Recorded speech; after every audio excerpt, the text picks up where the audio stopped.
Iya. Selamat pagi, Bu Osma. Kami dari Prokomprak T1.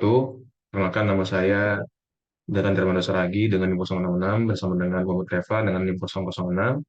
Pada kesempatan kali ini kami akan mempresentasikan tentang proyek UAS kami, yaitu berupa aplikasi untuk pendataan vaksin.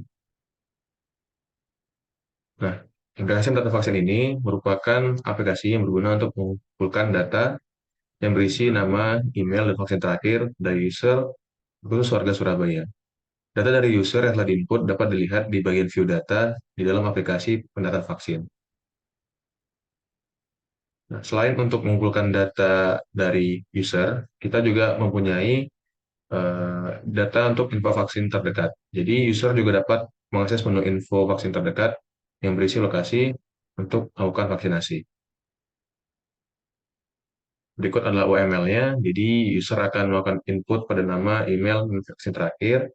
Data tersebut akan masuk ke insert data dan akan dilihat pada output view data. User juga dapat mengakses kepada bagian menu info vaksin terdekat.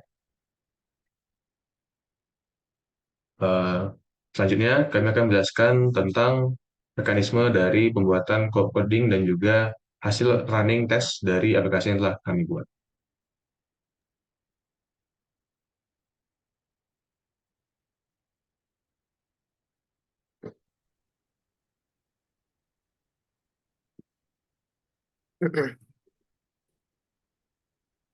Baik, selanjutnya akan kami jelaskan tentang pengodingan dan eh, penjalanan aplikasi pendataan vaksin.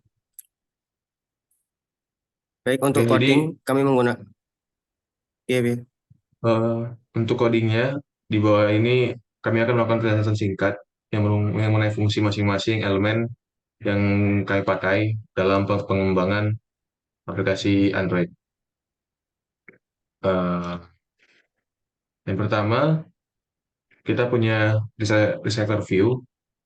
Jadi recycle view ini adalah komponen tampilan yang digunakan untuk menampilkan daftar item dalam antarmuka pengguna Android.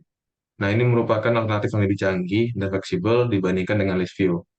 Recycle view memungkinkan Anda atau kita untuk menampilkan daftar item dengan efisien, termasuk penggunaan view holder untuk meningkatkan kinerja. Berikutnya, kita menggunakan kelas DB Helper. Jadi, DB Helper ini adalah kelas utilitas yang biasanya digunakan dalam pengembangan aplikasi Android yang menggunakan SQLite sebagai database lokal. Nah, developer ini juga membantu dalam membuat, mengelola, dan juga memperbarui struktur database SQLite, serta menyediakan metode untuk menjalankan operasi database seperti pengambilan data, penyisipan, pembaruan, dan juga penghapusan. Berikutnya, kita juga punya user list. Jadi, user list ini adalah kelas komponen yang digunakan untuk menampilkan daftar pengguna atau user.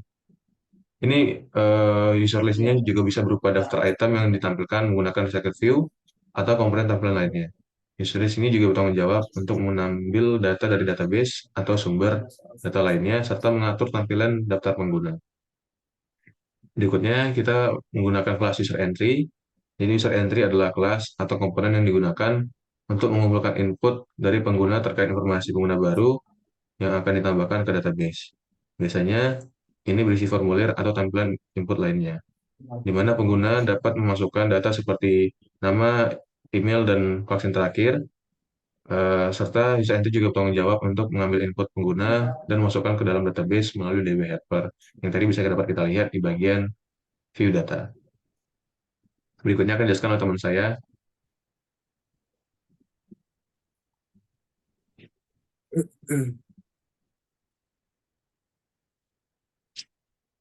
Baik, selanjutnya adalah SQL database.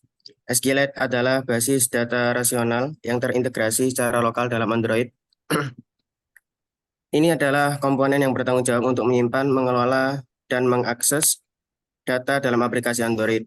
Dalam konteks pengembangan aplikasi Android, SQLite database digunakan untuk menyimpan data secara lokal di perangkat pengguna seperti informasi pengguna, pengaturan, riwayat, dan lainnya.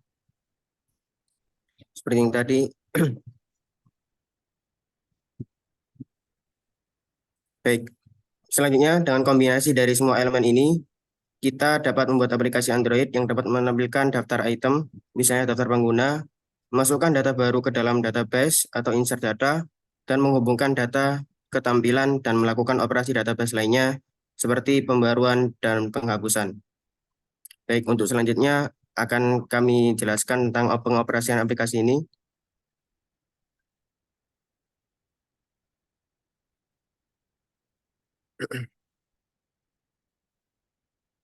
Baik, pada tampilan aplikasi terdapat nama, email, dan vaksin terakhir. Untuk nama bisa kita ketik nama kita masing-masing.